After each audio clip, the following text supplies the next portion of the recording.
Hello, Steve. Hello, Jill.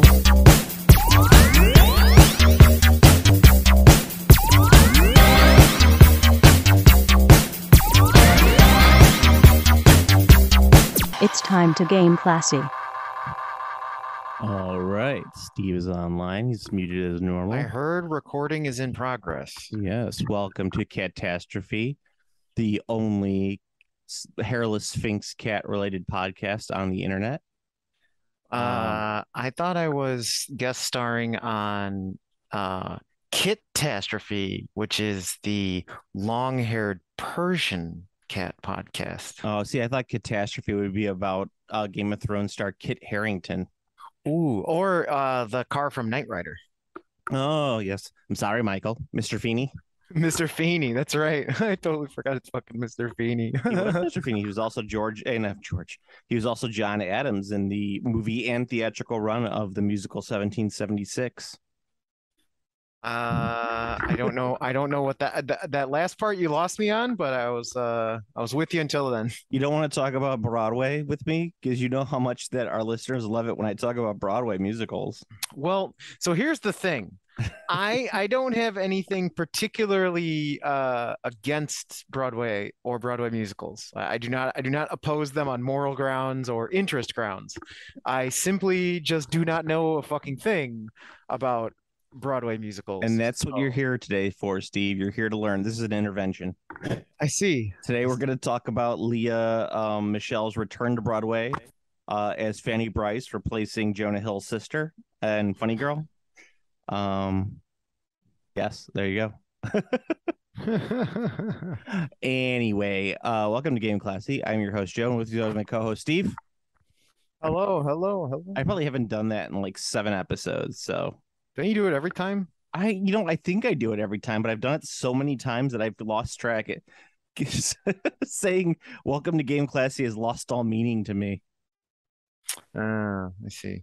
Yes. Right. Yeah, fair enough. We're recording on a Wednesday night, which is a little unusual for us because I'm a little slap happy from no sleep / getting up at 4 a.m. So I'm usually up around 4 a.m. I know I just can't do it. But we have lots of gaming stuff to talk about that we're not going to talk about because we're going to talk about Rings of Power. I've only watched episode 1, which is I told really good. you need to watch fucking episode 2, jackass. Well, I didn't have time.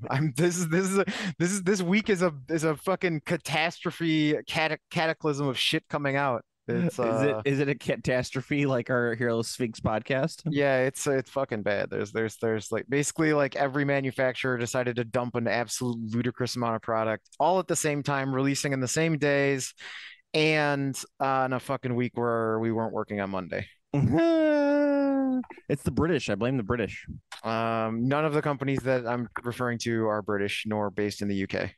No, they just don't respect the Labor Day. That's what it comes down to. No, it all comes. I mean, it's I could get into it, but it's basically a line go. It's a wino line go up problem. Oh, line go up problem.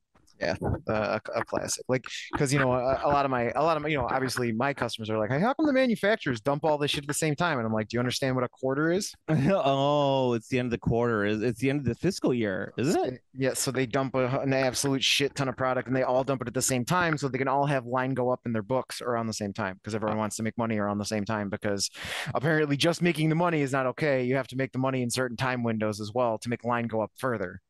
Well, because of your blunder and not watching the second episode of Rings of Power, I'm spoiling the entire thing for you. Whatever, dude. It's Lord of the Rings. I don't care. It's not Lord of the Rings. It's Lord of the Rings fan fiction. Did you know it's just woke media trying to shove diversity down our gullets? Sure. Let's go with that. No chud would say gullets. They'd say food holes.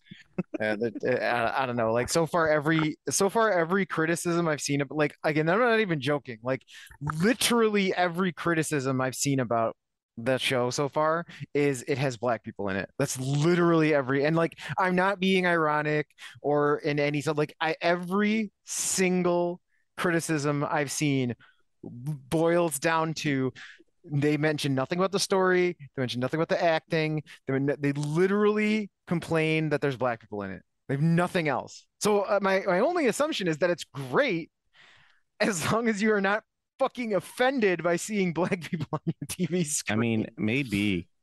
So the first we get introduced to Galadriel and Elrond. Mm-hmm. Galadriel is a badass who's out to avenge her brother who was killed in a war with Sauron, right? Right. Well, I mean, Galadriel being a badass is pretty bog standard. She's the strongest being in Middle Earth outside of Tom Bombadil. No one is stronger than the Tom Bombadil, except maybe the Grimace. That's what I said. Outside of Tom Bombadil, she's the strongest being in Middle Earth. But what about the Grimace? Doesn't the Grimace exist in Middle Earth? Well, the Grimace is eternal. The Grimace is all, and all are one in the Grimace. So in theory, yes. All hail Ratma. Yeah. So we get to introduce to them and Bargain bin Gilgalad. He was in the first episode, right? Gilgalad? That's the king, right? Yeah. Yes, he was. I mean, it's so weird. Like he looks so much like the guy that they got for Lord of the Rings, but it's not the same guy. Like I first thought it was the same guy. I was like, did they get the same guy to do this? But he looks enough like him that you're like, could that be the same guy? But then you go back and you're like, no, that's not the same guy. So it's really, really throws me off. They really, really look like each other, though. They really do. And the problem is, though, they didn't do that for any of the other casting, which bothers me because, like, right? Isn't that seems like a very measured and specific choice, and also very strange. Exactly, it makes no sense. Yeah, it's like we're gonna get a lookalike actor just for this one role, and none of the other ones. Yeah, no one else looks like anyone else. Like, yeah, you know, these are characters that still exist in Middle Earth in The Hobbit and Lord of the Rings. Mm-hmm. And you don't necessarily have to get someone who looks like Cate Blanchett or someone who looks like Hugo Weaving, but it's just very weird for that one character. They should have just actually got Hugo Weaving and Cate Blanchett. I mean, maybe Hugo Weaving looks really old nowadays. I don't know the last time you saw him. The Hobbit. Yeah. And Cate Blanchett still looks, 100% gorgeous as Cate Blanchett, but yeah, I think it's something with like that Australian New Zealand sun. It either keeps you young or it gives you cancer. Massive amounts of cancer. I guess it all depends on which 5G tower reflects your mind control ray or whatever. Yeah. And then we learn about a small like a little village that's near Mordor in Gondor that's being patrolled by the elves because the men of that village sided with Sauron in the last war. Their armor is dope as shit. I really like that armor. The elf armor? Yeah, the leaf face armor. That's really cool. Yeah, that's the elf armor. Yeah, I dug it. That armor is fucking cool. And we see a little boy who's got a crazy ass Morgul blade. Yes, yeah. The broken Morgul blade. It looks sick. Yeah.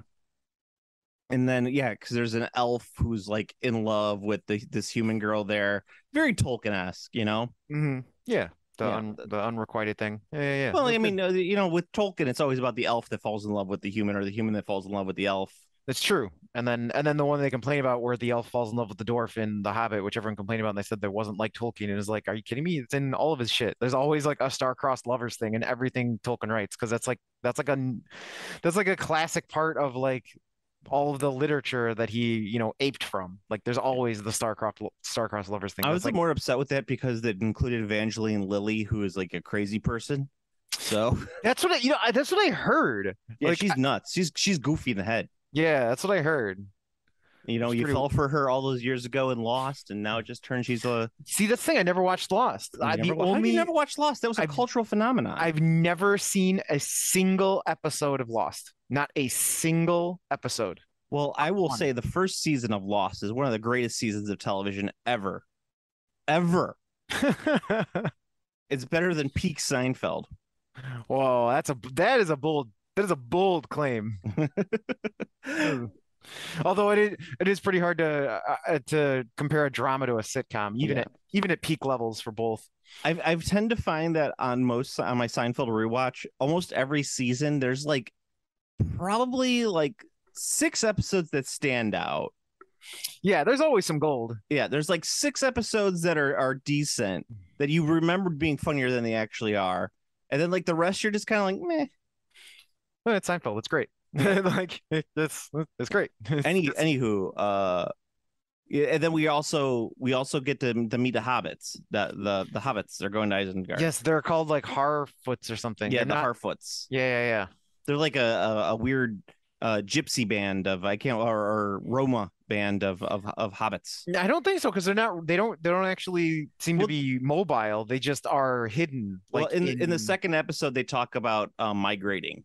Okay. So they're camouflaged movers. Yeah, and I find that funny because people are all upset that there's black hobbits, and this is more episode 2 that there are black hobbits, but yet no one seems to be upset that they're obviously parallel to gypsies in Roma. You know, it's like, Dude, whatever, man. It's just like D&D. D&D is both simultaneously offensive and woke. Like, oh man, we're gonna have to get into that, aren't we?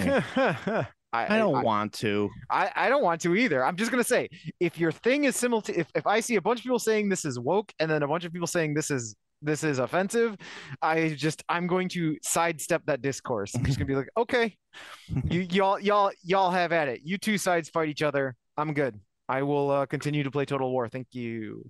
Yeah. That's pretty much kind of how I'm feeling on that one. Yeah. But anyway, but what you missed is in the second episode. Well, but my whole problem with the first episode was it was a whole lot of exposition. Yes, this is definitely all set up. It was all set up. It was all set up. But my problem is that I didn't care about any of the characters that they set up yet. So they were trying to do like world building and setup without me actually caring about the characters. What they should have done was, let's sit me down with Elrond, sit me down with Galadriel, let me know them for a second so I can kind of get an idea of who they are. And then let's go into the setup for the plot. Because I think Galadriel was cool, but she was very much like, I am going to kill Sauron, and that is my whole purpose in life. Right? Right. And I'm kind of like, yeah, but let's see more about her brother and her interaction with her brother. Like, I know the episode started off with that little thing, but I thought that was a weak opening, and B, I really wanted to learn more about her brother. Like, why was her brother so badass? Why did she want to avenge him? Blah blah blah blah blah. Tell me more about that. Sure. And don't say, well, they're probably gonna explore it later. No, I don't. No, we don't do that. This isn't a TV show. I need to know right at the beginning. I don't want to buy in for something. If I'm buying in for something, that's a movie, and I'm not here to watch a 9-hour movie. If I wanted to watch a 9-hour movie, I would go watch the original Lord of the Rings. This is a TV show. Treat it like it's TV. So, yes. So I needed that for both Elrond and Galadriel.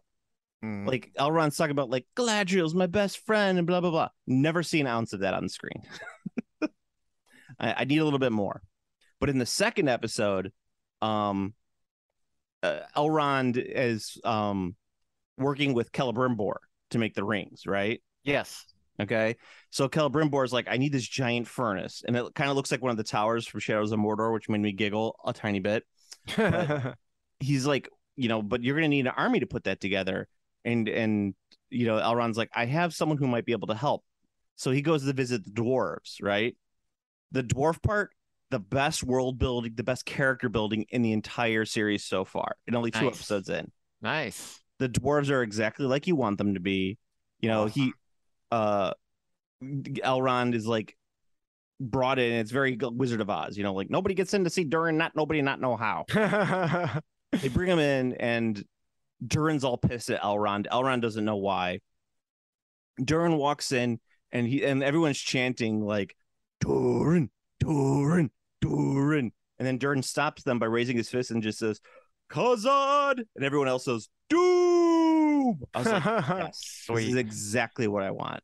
Nice. 100% everything that I wanted in this show. And then Elrond challenges him to a rock smashing contest. Okay. And I was like, that's perfect. That's exactly what would happen in a Tolkien story. That's great. So you watch the second episode. There's more that happens in it. But yeah, watch the second episode. You get some pretty good character stuff in there, which I appreciate. Very good. Yeah, I will. I mean, like I said, I plan to watch it, and then I'm just gonna watch. You said they're gonna drip feed the episodes, right? Once a week. Yeah, they're drip feeding them like they do with the boys, or well, Amazon just drip feeds all their TV shows like that. Mm-hmm. Yeah, so I mean, I know people are. It's very what's the word I'm looking for? Very divisive. Mainly because I think it's just people who cling on to Tolkien as this like epitome of like this is high art or whatever have you they're doing. It's like, no, you gotta remember Peter Jackson did a lot of fucking crazy shit in the Lord of the Rings trilogy to begin with. I'm discounting all of the racists, right? Like people who have other concerns with it that are not racist. It's like calm down. Like they had Legolas and Gimli do a beer drinking contest in Return of the King. We're gonna move past that. Okay. Right. I mean, yeah, it's just who cares? Like, shut up. But I do like that they set up a mystery, which was great in that they want to like, who is Sauron? Like Sauron is in the show right now, but someone is disguised as Sauron. So who is it? Some people think it's the stranger who fell down in the comet. Some people think it's maybe the wolf. Some people think it might be the guy that's on the boat with Galadriel. It could be anything really, but it'd be interesting to find out who. I like that. I like that as like, who is this guy? It's like, ooh, a nice little mystery for us to solve while we're watching. I will enjoy this while I drink my alcoholic beverages and have my snacks. Nice. Yeah. That's so I really enjoyed like that aspect of the show. So, but you know, people who complain about shit, whatever. I don't know. I saw a lot of the same kind of complaints about the new Game of Thrones because apparently there's black people in that as well. Yeah, I actually like the show quite a bit. I know that story though because they go over it in the book Fire and Blood, so I know how it's going to end. But the cool thing is that it's a really cool story from start to finish, and the whole middle section is just dragon fights. So that's what I'm super excited about. That story is a like literal sequential prequel, right? Like that's going to end when Game of Thrones like starts essentially, right? No. This happens like a couple hundred years before then. Oh, okay. I thought Matt Ward was what's her face's dad or whatever. You're so wrong on many of the parts of that statement. I don't know, bro. Matt Smith. Matt Ward is a writer for Games Workshop. Ah, there you go. That's what Matt Smith is he's another character altogether. Okay, very good. Yeah. The story is there's like a brief not a brief outline. There's this pretty in-depth outline that George R.R. Martin wrote for it in the story in the book Fire and Blood, which is great because the writers can just take this outline and just fill in the blanks and do some really cool stuff with it. I like this show. I'm just happy I have so much fantasy on TV right now. Yeah, no, so I'm just kind of like, I'm watching Lord of the Rings. It's really it. I don't really watch much of anything else. Most of my time is spent studying, working out, or playing Total War. Well, I know that you're better than us, but I just want to say that I'm happy that we're going to be getting Willow really soon. Willow looks sick. Yeah. Well, I mean, I don't know if it'll look sick. I'm just excited to kind of to watch Willow again. It won't be the same because James Horner's dead, so all the music is going to be not as good. They'll get Bear McCreary or whoever to do it, so it'll be kind of sad that way. But we'll have that, and Wheel of Time season 2 should be coming soon, which I'm excited about. Even though people hate that show, I kind of like it, so whatever. Hey, it made it. I thought that show was like very, very potential to be canceled situation, wasn't it? I mean, it might be. I thought they're doing a second season of it. I guess I don't fucking know. I don't follow anything anymore, man. I really don't. Yeah. There's too much shit to follow, and everyone's just mad about everything. So it's easier to just not. However, I think we should talk about the Dungeons and Dragons thing briefly. It is newsworthy, I guess. Okay. Yeah. So someone said TSR. Wizards invented a new race for Spelljammer No, don't they're not. think- They're not new. Though Yeah, they're not new. They're Yeah. super old. They used to look. They used to look like hideous little goblins too. They didn't look like monkeys. Yeah, so it's like a race that was a slave race that was eventually freed by elves, and then they work for the elves, and they're happy to do it. Well, technically, they were actually just regular monkeys first. Yes, They were not even sentient. They were just actual monkeys yes, that were experimented on by a wizard. He gave them an intelligence potion, and they all got super smart.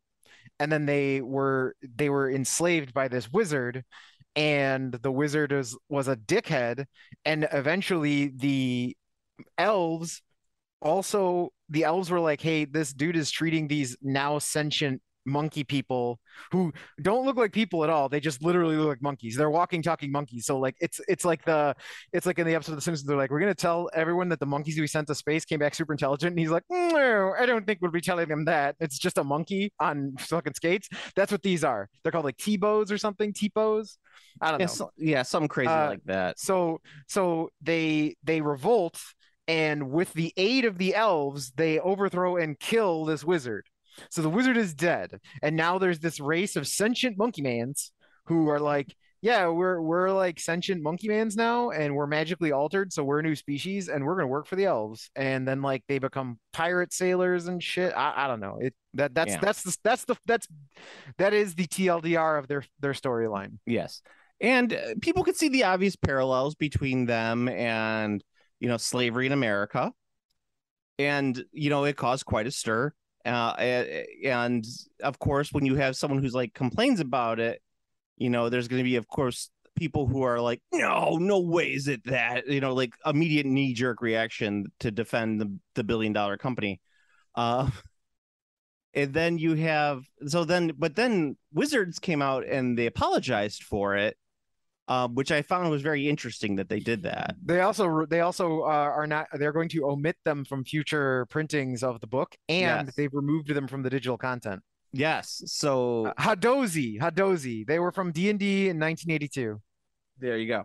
So you actually have like a weird little racist collectible if you still have your copy of Spelljammer like I do. Yeah, you have a questionably racist collectible. Yeah. I mean, the thing that's funny about that is that you have so many people who accuse D&D 24/7 of being nothing but pandering and woke, and I'm pretty sure those are the same people who are suddenly defending D&D, which is kind of weird. Yeah. It's just like, yay, they finally did a racist. And then they're like, oh, we're sorry we did a racist. And they're like, no, D&D, you were the chosen one. Yeah.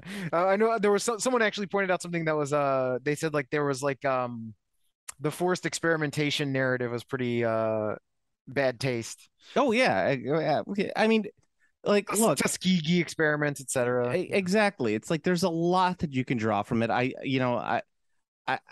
as a white person myself, as a middle-aged white person, I'm just gonna lean to the side of like when someone says, yeah, this is bad, I'll probably be like, if this guy says it's bad, it's probably bad. All I'm saying is that they made him into adorable, cute little monkey mans. If they kept them looking like hideous goblins like they were in second edition, nobody would have cared. Maybe. I don't, I might disagree with that. I think anytime you start talking about shit like, slavery, it's like you're gonna raise a couple eyebrows if you're not handling it correctly, and they obviously did not handle it correctly. So there you go. And that's all we're gonna say on that subject. Oh, and they can fly. I forgot. Their one other thing is they have special skin flaps so they can fly. Yeah. Well, that's obviously no parallels to anybody here on Earth, but I'm sure if I had skin flaps that allowed me to fly, I have a special skin flap that allows me to fly. Yeah. I have a special little pipe that lets me fly. It's my crack pipe. All right. I like it. All right. So we also have some other gaming news, don't we? We should have more gaming news. Well, I mean there's a whole bunch of sweet Warhammer stuff. They announced a bunch of crap over at Nova. Yeah. I mean, did you pay any attention to any of it? I did actually. I saw there's I mean, there's a bunch of stuff that I don't care about, but then there's some stuff that I do care about. What's some of the stuff you care about there, Steve? Eternus, Blade of the First Prince. Very cool. He's an ex. So the Vanguard are Archaean's chosen dudes. They're like basically like if you've ever wanted to have an army of all Chaos Lords, you can do that because that's what the Vanguard basically are. It's basically like a unit of Chaos Lords. So there's this dude who has renounced Archaean and taken up or Archaeon. I don't know. I think I don't know. Friendship with Archaeon is over now. Friendship with Be'lakor. Yeah, Be'lakor is now my best friend. Now Be'lakor best friend. Yeah, and he's very cool looking. He's very huge. They did a really neat like he black lacquered his armor on himself and his steed, so his armor's just metal looking now. Very cool. I guess he's basically Be'lakor's herald. He's got a very sweet and very strong looking rule, which basically like, if he's dead, you just roll 2 dice, and if Be'lakor is on your field on an 8 or higher, he just comes back. Just oh wow. Like he just comes back. Like if he's dead, he just has a chance to just can keep coming back, which is very cool. Yeah, so no, he looks sweet. That was one of the. I thought that model was one of the coolest reveals. The new Chaos stuff looks fucking dope. I was gonna say, what about the Giant King? Oh yes, the Giant King's very cool. King Broad with his massive fucking hammer. I have to say that I'm not a huge fan of the sculpt, but I really like the paint job that they did on it. Okay. The paint job on the face is really, really nice. But I think he looks sad. Like he's got sadness in his eyes, which I don't really like in my models. Well, I want him like screaming and bellowing, not looking kind of like he's wistful. He's a giant king. Maybe he is wistful. Maybe he could very well be. And I also don't understand why they keep making these giants knock-kneed. Like, do they have like scurvy? Do they have rickets? They have rickets. They have rickets from lack of vitamin D. I've had to hear with these damn rickets. Exactly. They all look like they're walking around like rickets, like children who worked in a coal mine. Well, maybe they do got a little scurvy. No, they had rickets. If they had scurvy, their teeth would fall out. Yeah, they also revealed the other half of the Demon Prince kit. Which is yeah. Cool. Well, yeah, because so in the Chaos Rises box set with the new very very cool looking plastic chosen, which look awesome. They also have a unit I thought were new Minotaurs. They look fucking dope as hell, but they're not actually Minotaurs. They're more Ogroids. Oh, so they're not Minotaurs. Yeah, they're the new They previewed those. Yeah, they're very cool. But anyway, so yeah, and then the new Plastic Chosen, which also look dope. But anyway, yeah, so they previewed the Demon Prince a while back for 40K, and they mentioned that the kit comes with essentially there's a shit ton of other bits for the Age of Sigmar version in the same box.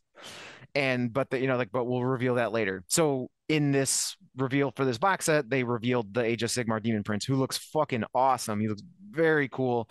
And they also revealed the chosen, the undivided head, and then the heads affiliated to each power, and they are great looking. They're some of the best looking like Demon Prince sized aligned heads I've seen. Each head looks perfect. They're very good. So they do look nice. I think they look better than the Blood Pelt Hunter, which is a really dumb looking model. You know what's funny? Joe said I showed because Joe's a huge Ogre Kingdoms fan, and the first thing he said when I showed him the model, he's like, that model needs a new head. it's awful. Looking. The head is really fucked up. The model itself is fine. It's just the head is fucked up, and which is annoying too, because if you look at the art doesn't match the model kind of at all. Because here's the deal, dear listeners. So this is a big ass ogre. And I actually think the head being bad is kind of annoying because like the rest of the sculpt is very cool. Like he's in an interesting pose. He's got a couple like giant monster heads on his belt. He's got a giant fucking bolt thrower crossbow that he's holding, and a couple huge fucking spears, and then a pelt on his back. He looks very cool. And on the art, he's got an antler, like a pair of antlers tied to his head, just like strapped with like a headband. And he's got this awesome fucking necklace of hands, which looks great. It's just a necklace of fucking disembodied hands. So then the actual miniature though does not have the sweet hand necklace, and the face.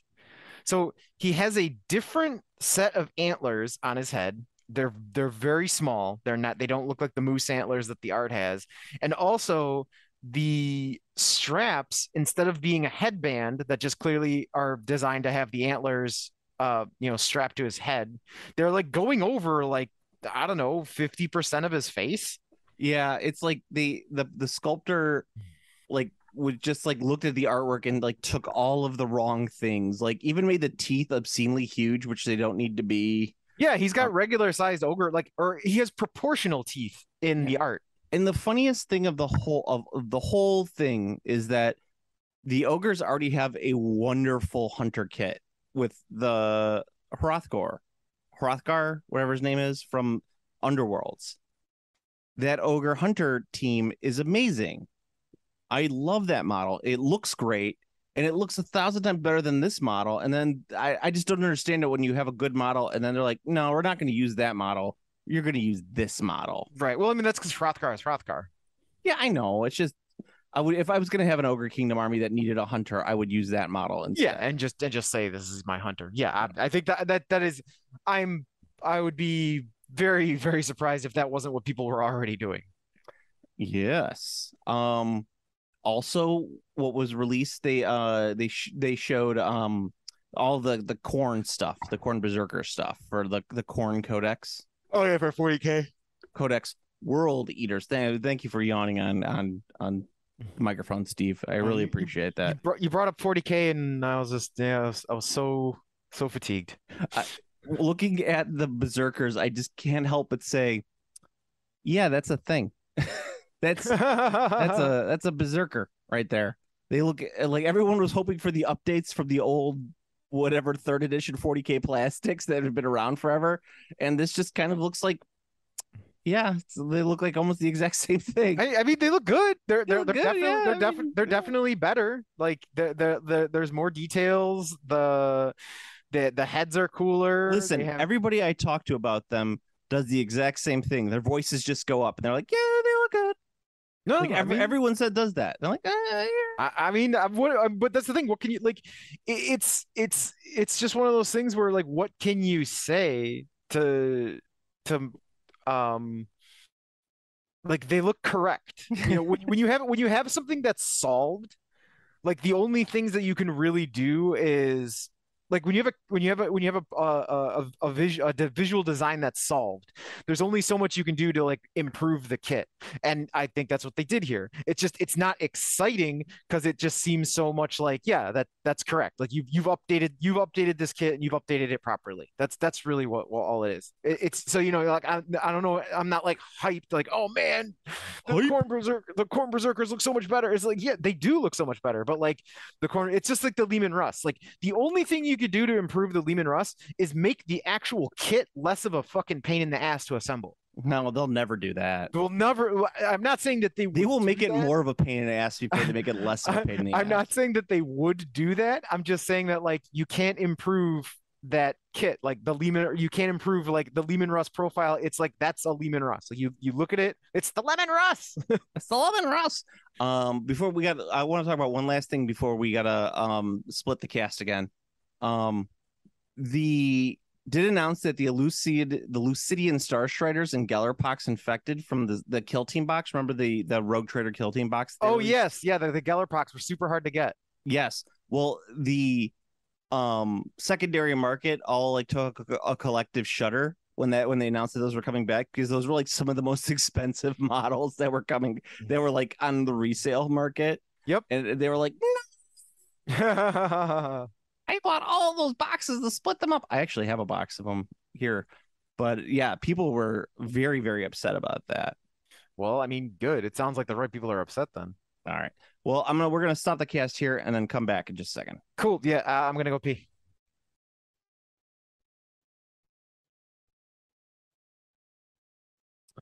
I heard the recording in progress. I know we have to.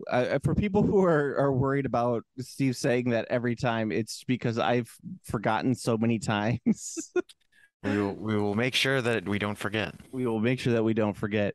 All right. So one more Games Workshop thing that I wanted to talk about was they're finally doing an expansion for Curse City. For those who aren't aware, Curse City was the Warhammer Quest board game that they released right around, was it right before COVID? I'd say it was kind of at like the first big like initial COVID thing because it was also like the first one of the biggest Blunders? no scalper products. Yes, it was huge for a while. Mm-hmm. So they did I'm trying to see when it was actually released. So they did the 2-week release date for it. I like how it's like controversially cut short. Like, is it really that much of a controversy? It was in 2021. Yeah, So is selling out of a product a controversy? Because that was the thing. They sold out. That was what happened. So it came out in 2021. Everyone wanted it, and they were like, "Oh, exciting! A new Warhammer Quest board game." Quickly sold out, and Games Workshop was mum on the whole thing. Like there was no, like, "Oh, don't worry, it'll come back in the store. It'll come back online, and all this stuff." Like nothing. Finally, they came out and said, "We don't have any more." Yeah, basically, the Brexit and the COVID crisis, supply chain crisis, basically prevented them from ever doing anything with it. yes, but they were able to actually finally print more, and now it's widely available. You can buy it for a reasonable price immediately. So all of the expansions that they had planned for Curse City got put on the wayside because Games Workshop, they produce all of their figures in the UK, or I think it's all in the UK at this point. Yeah, however, Citadel makes everything as far as I know. Yeah. Well, they used to have a manufacturing facility in the United States. I don't know if that's still here. I don't think it is. But the all their paper product was made in China at the time. Well, they originally had a person in the UK, and I guess the person in the UK wasn't doing it anymore or something. I don't remember what the exact reason was, but they had everything in China. But then it was like China can't get anything to anyone anymore. Like, so they weren't able to get anything. So there was basically 4 characters, and like the Fellbats were all supposed to have an expansion for Curse City. And they didn't have it. So what they ended up doing is they created a box set which contains character cards and everything that they were going to do for these characters for 3 vampire characters, the Radikar, the Beast, and Fellbats. Put it all together in this expansion. Great. However, on their announcement, they specifically said this box set will contain no miniatures, which I thought was total. Like, when's the last time Workshop has done that? That's like been a long time. I mean, a box set with no minis? Yeah, Workshop used to do that they used to do that a while ago. But you said, I think it was you, yeah, the fact they don't have cardboard standees is wild. Yeah, well, I said they probably should. That would have helped some of the problems with it. But the overall, to me, I think it was put together to buy all of these miniatures for this expansion box set would cost. What did I tell you? The total cost was $250. No, it was over 100. Yeah, it was something like that. It was like all the 3 vampire characters were 90 total, and then Radikar was like another 50, so that's 140, and the Fellbats were another like 40, so 180 for all the figures, right around there. Yeah. So you figure it's 180 for that, plus the box set, which will probably cost about $40, which will put it at $220, which is more than the actual box set itself costs. Which, I know a lot of people are you're like, this is a luxury product. There's lots of excuses for it, but I can kind of understand why people are a little upset about that. Yeah. Well, I mean, you can always just use counts as models are fine. Well, for me, I think the important thing is that you get the box set for the expansion. Yeah. All of those box sets that were released for Blackstone Fortress are going for fortunes now online. Oh yeah. Every one of those expansions. I'm pretty sure we said that like anyone who was interested, like when it was going out of print, we were like, you should just buy as many as you want to sit on. Yeah, well, yes, that was Blackstone Fortress, but I'm talking those expansions. Those went out of print way before Blackstone Fortress went out of print, and those things are going for an ass ton of money. And even like the Amble one, I think I saw for like $400 or something ridiculous like that. That's crazy. I know it's ridiculous, and I know someone who actually got into it late and got everything for Blackstone Fortress off an eBay sale, like almost all new in package for about $1,000, right?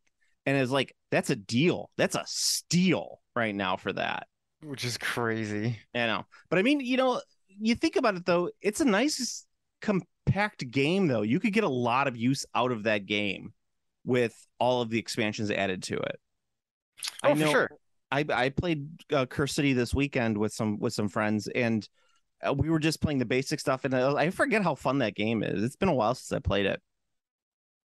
There's a lot of fiddly stuff with it that I still don't like, but whatever. Well, we'll see how that goes on.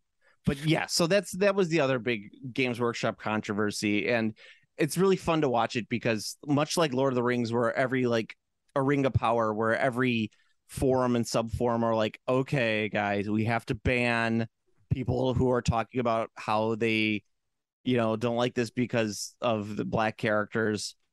There's people like Curse City forums are all like, okay, guys, we get it. You don't like that you have to spend all of this money on the miniatures. That's fine.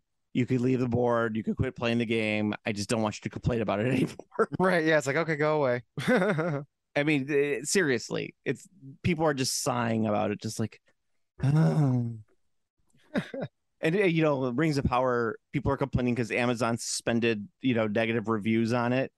And it's like, no, they didn't suspend negative reviews on it. They just won't publish a review because it's racist. Yeah, they also only suspended user reviews.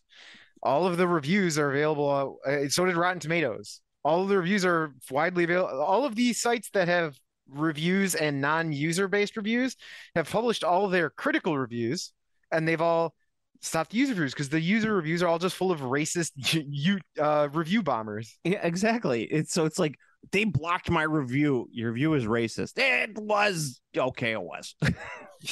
They would never. No, they would never, ever admit it. Ever. No, they outright did.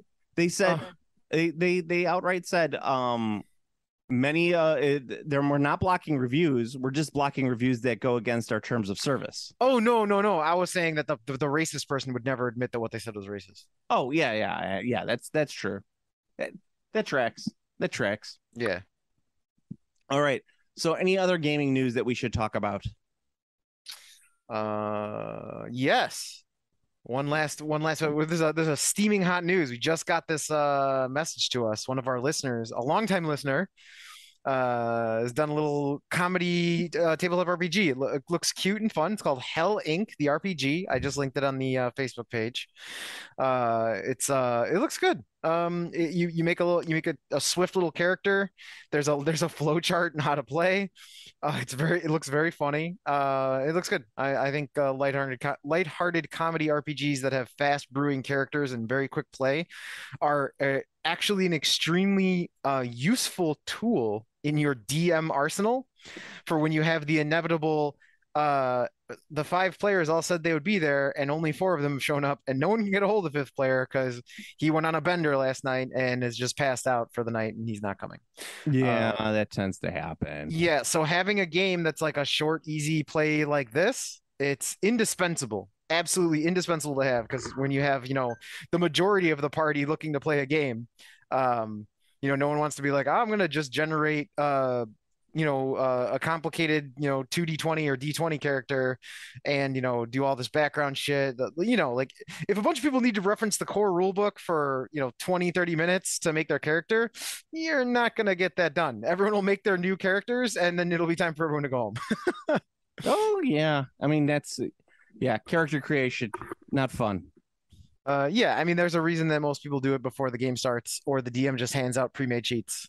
Here's your pre-made sheet. What's my background? What's my motivation? Your motivation is to play Dungeons and Dragons. Let's go. Come on. Let's get this thing hero. Your motivation is you want treasure. You want you want treasure, and you want your own castle at level 5. That's what you want. Yep, there you go. Yes. Something else that I did see, Games Workshop's pretty much shown all of the Leagues of Votan stuff. So you could finally get to see like what the squad army is going to look like. The squats. How is Mantic not suing them? It like 100% looks like a Mantic army. And not in a bad way. It just looks like a Mantic army. I think it's the paint job. It's got to be that paint job that they did on there that makes it look so Mantic-y. Oh, maybe it's a lot of solid coloring. It's like that teal blue color with the off white. Mm-hmm. Very much looks like a Mantic paint job. I can see that. I think they're cool. I like them. You know, I like their little trucks with their little wheels, their little Terminators that are not egg shaped. Yeah, they do not have egg-shaped Terminators, which is unfortunate, but there are a few that do look pretty good, even though they're not egg shaped. Yeah, I mean they look fine. I'm interested to see if they're a success. That's certainly that's what I'm most interested in. Like I want to see if this because this is brand. How long has it been since there's been a legit new faction in 40K? It's been a while, right? Probably Mechanicus. And wasn't that a while back? Either Mechanicus or no, so I think it was Custodes were the last for like a new faction. Okay. It's one of the two. I'm almost positive because I believe the Custodes didn't get plastics until it was just a few years ago. But yeah, it was the Custodes aren't even that fleshed out of a faction. They're mostly a Forge World faction. There's like right. Well, they're supposed to be like a supplemental faction, right? Yeah. Yeah. There's like 2 sets for them. Yeah. The Mechanicus were probably the last army that was given a full release army. So yeah, that was a while ago. That was probably close to 10 years ago at this point. There you go. Yes, I mean I think they look cool. It's funny now. All I can think about is the Mantic paint job now. I agree with you. I think it is. I think it just looks like it does look like a Mantic army. Especially the exo armors, the not Terminators. Yeah, they just have that feel of like the really uniform color. But yeah, no, I think they're cool looking. They seem cool. They're small. So I was actually thinking because of what you said with the last week. You said that the Squad Codex will probably be the biggest predictor of what 10th edition of 40K will look like, and I'm like, yeah, if 10th edition is just a variation on 8th and 9th, you are absolutely 100% correct. However, if they do a total redux for 10th, it'll probably be much different. I don't think they're doing a total redux for 10. I think they're done with total reduxes. I don't think that they can. I don't think they'll be doing that. For as long as they can extend that possibility, I believe they will. So yeah, I think it's going to be. However, it's done. It's going to be a preview of if the next big thing is the next edition. That's the thing, because you always look at it's perfect. Like the last army book for Age of Sigmar 2nd edition was the Soulblight Gravelords. Yeah, that's true. It was. And if you looked when that book came out, they were like, this book has no fucking battalions. They're like, where the fuck are the battalions in this book? And like there was a bunch of like changes that seemed like odd, like they just didn't seem to make perfect sense. And then the second 3rd edition came out, it was just like, oh, okay, this makes sense. Okay. Yeah, because they only had a core battalion, and it was just like, what the fuck is this? What the fuck does that mean? Core battalion. Yeah, so they usually like front load the final book, the final codex of any edition. They try to make it as function. It's kind of like it's not usually a good place to be in, because they try to make it functional across 2 editions at once, and they usually end up failing. Well, you can I mean, for example, you go back to the 6th edition fantasy, The dwarves were the last book released for 6th edition, but also the first book for 7th edition. They straddled the line for that one. Right. So a lot of the stuff in the 7th edition book was totally predictable. Of the 6th edition book was predictable of what was going on in 7th. Yeah. 7th had a lot of that for 8th. Skaven and Beastmen were both codexes that traveled over to 8th edition from the fantasy line. Yep. Yeah. It's very likely that if like I said, if the next thing is going to be 10th edition, Votan is going to be your taster of some of the changes. So if there's things that are weird or don't seem usual for books in the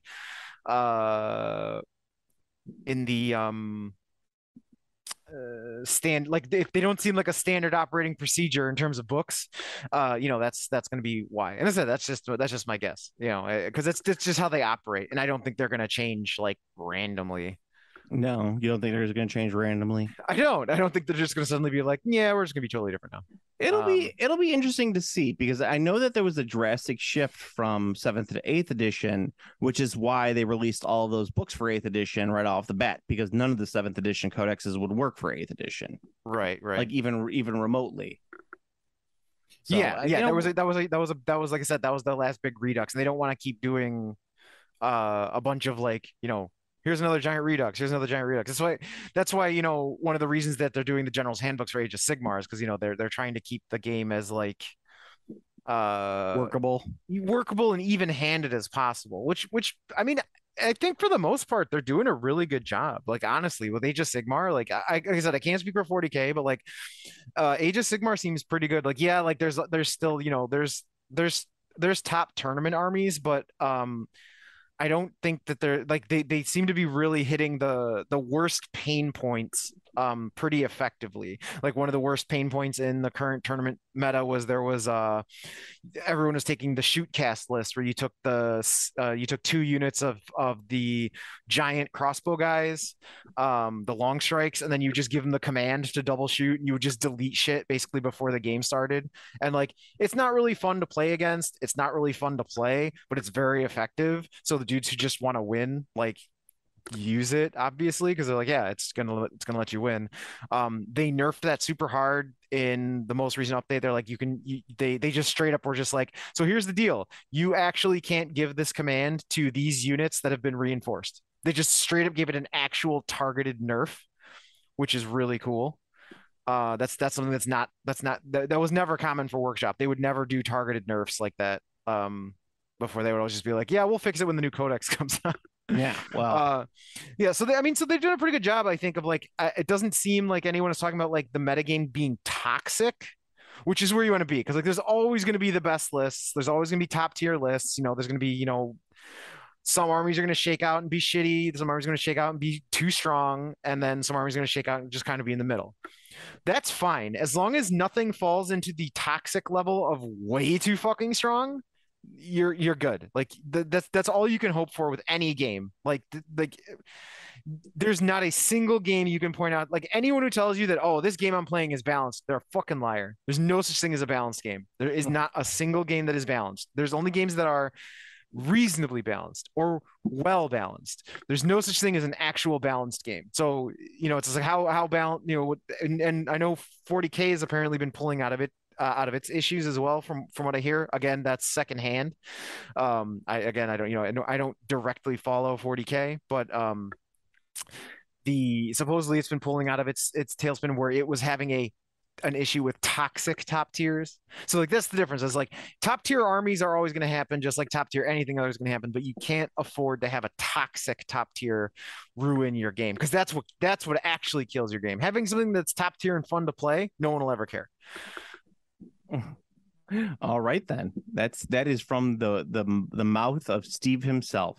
There you go. Yes, that's my discourse on game balance and armies that are good and weak.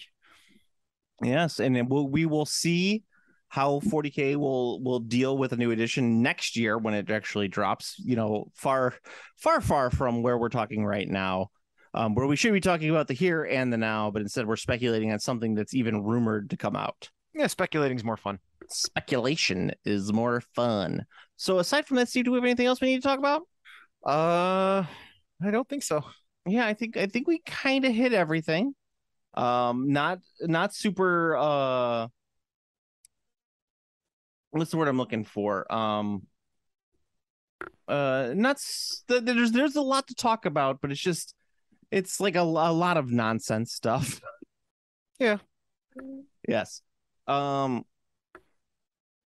did want to mention I want to mention how much I hate Facebook because of how hard it is to fucking navigate now anything with our page. Oh my God, it's so fucking annoying. It's like the Zuck was just like, I'm gonna make it a fucking pain in the ass to do anything on your page. Yeah. I mean, seriously.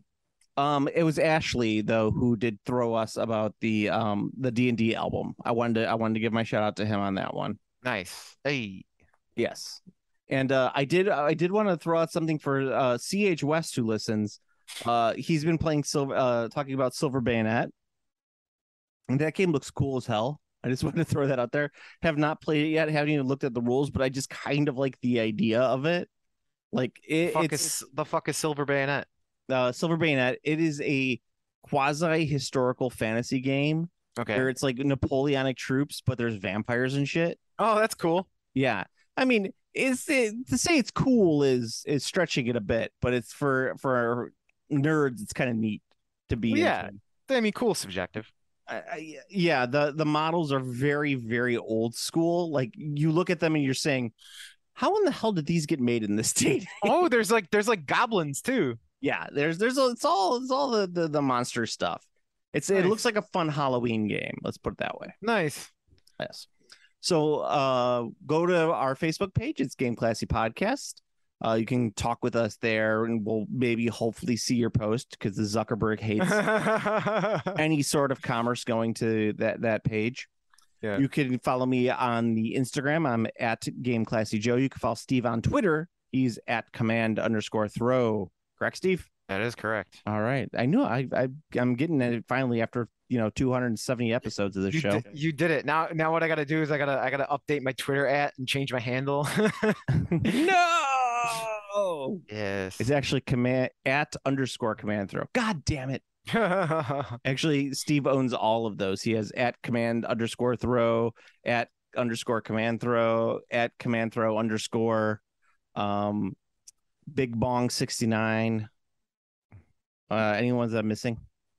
I don't think so. He also goes by Cardi S sometimes. Yeah, that's right. And also Burt Reynolds. And Burt Reynolds, Turd Ferguson. Turd Ferguson. You could also listen to us not only on the iTunes, you could listen to us on the YouTubes where you can like, comment, subscribe. Best way to help out the podcast. At the end of it all, Steve, until next time. I'm very much looking forward to my morning coffee tomorrow. I got a nice salted caramel blend. I'm grinding the beans in the morning. You're gonna get the coffee poops. I am gonna get the coffee poops. Later. Game Classy.